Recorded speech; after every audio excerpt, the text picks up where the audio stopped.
বিষ্ণু ঈসা ইসলামের কাছে এক সাহাবী এসে বলল, ইয়া রাসূলুল্লাহ আ'তিনি শাইআন, আপনি আমাকে কিছু দান করেন, আমার কিছুই নাই। বিষ্ণু বললেন, তোমার কিছু নাই?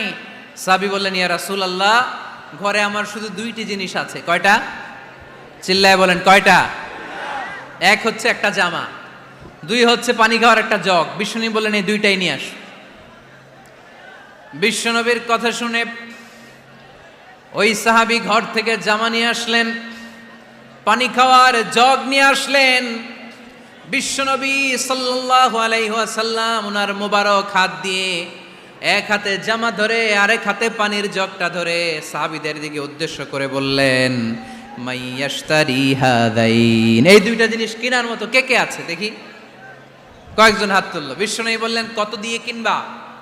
এক সাহাবী বলে, ইন্নী আশতারিহিমা বিদিরহাম, ও নবী যদিও এগুলো আমার দরকার নাই, কিন্তু আপনি যেহেতু নিলামে ডাক তুলেছেন, ইয়া রাসূলুল্লাহ ইয়া হাবিবাল্লাহ, আপনার সম্মানে আমি 1 দিরহাম দিয়ে দুইটা জিনিস কিনে নেব। 1 দিরহাম, একটা জামা, একটা পানি খাওয়ার জগ, দাম কত? 1 দিরহাম। বিশ্বনবী বললেন, না না, 1 দিরহাম তো অনেক কম হয়ে যায়, মাইয়াজিদু আলা যালিক, এর চেয়ে বেশি দামে কে কিনবা? আরেক সাহাবী হাত তুলে বলতে লাগলো, ইয়া রাসূলুল্লাহ ইয়া হাবিবাল্লাহ ওয়া ইন্নী আশতারিহিমা বিদিরহামাইন, আমি এই জামাটার পানি খাওয়ার জগটা 1 দিরহাম নয় 2 দিরহামের বিনিময়ে কিনতে চাই। বিষ্ণু ঈসা ইসলাম ওই সাহাবাকে দিয়ে দিলেন।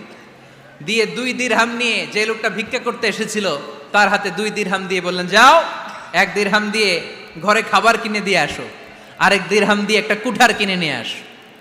শুনতেছেন? কি কিনে নিয়ে আসো? কুঠার দিয়ে কি করে? গাছ কাটে। ওই সাহাবী কুঠার কিনে নিয়ে আসার পরে বিশ্বনবী নিজ হাতে কুঠারের মধ্যে একটা কাঠের হাতল লাগাই দিলেন। আল্লাহু আকবার! হাতল ছাড়া কুঠার ইউজ করা যাবে?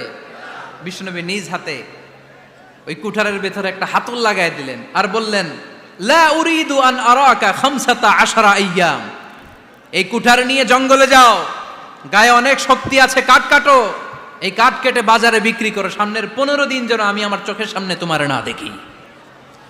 বিশ্বনবীর পরামর্শ অনুযায়ী কুঠার নিয়ে ওই সাহাবী জঙ্গলে চলে গেলেন। কাঠ কেটে বাজারে বিক্রি করতে করতে 15 দিন পরে 10 দিরহাম নিয়ে বিশ্বনবীর দরবারে হাজির হয়ে গেলেন। 10 দিরহাম নিয়ে বিশ্বনবীর কাছে হাজির হয়ে গেলেন। সাহাবী এসে বলল, ইয়া রাসূলুল্লাহ এখন আর আমার ভিক্ষা করা লাগে না, আমার গায়ে অনেক শক্তি আল্লাহ দিয়েছে, আই এম ভেরি এনার্জেটিক, আপনার দেয়া বরকতের কুঠার দিয়ে আমি কাঠ কেটে কেটে স্বাবলম্বী হতে শুরু করেছি। সুবহানাল্লাহ পড়েন।